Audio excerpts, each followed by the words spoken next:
folks, Jumbo here. G'day folks, Jumbo here again. All right. Well, hang on a second.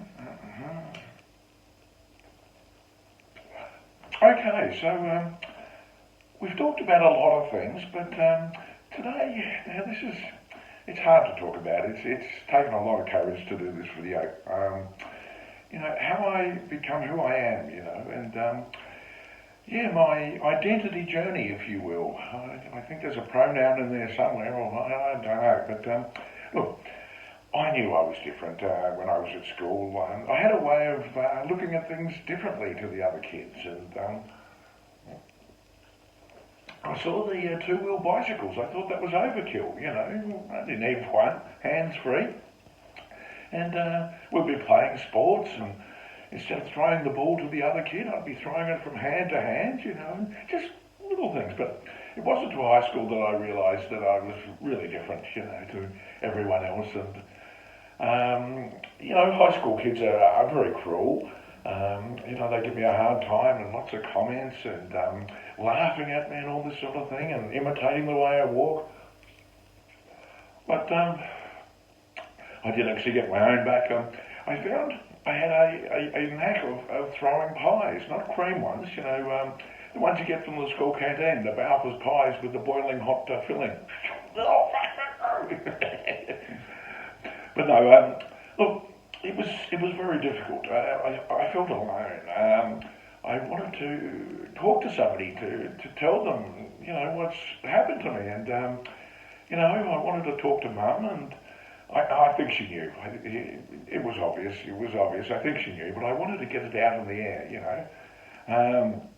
So I spoke to her, and unfortunately, it turned out really, really bad.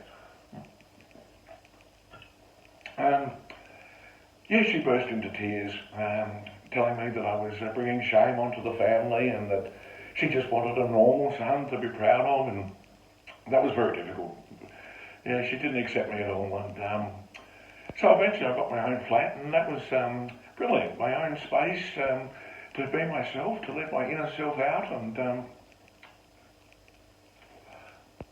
it wasn't long before I was buying loose-fitting coloured clothing and red shoes and makeup and wigs, and secretly getting dressed up in the privacy of my own home.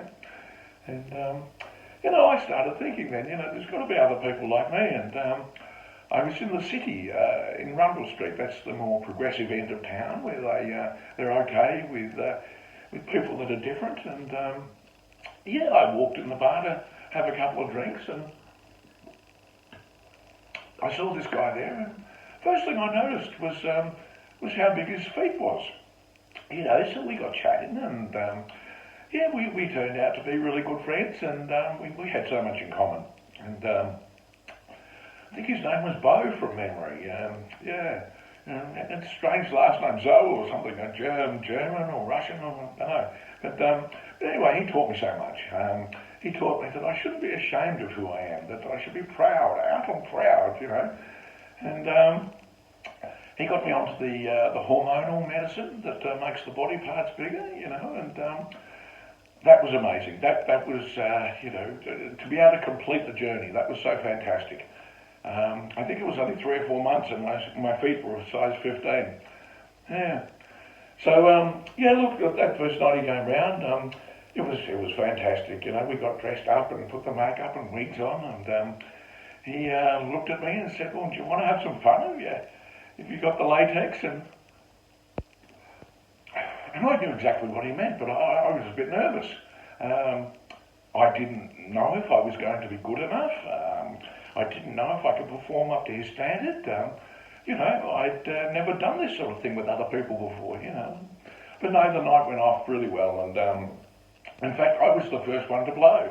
And then he blew, and we kept blowing all night, and I think we actually blew up about 100 latex modelling balloons that night.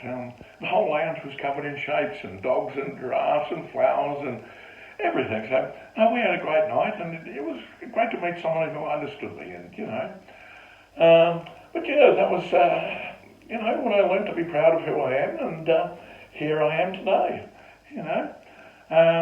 But look, if you've if you've got an inner person inside you that you think needs to come out, well, be proud, let it out, let it out. And I suppose the same if you're pregnant, let it out. But, all right, folks, well, it's great to be back making videos again, and we'll see you in the next one.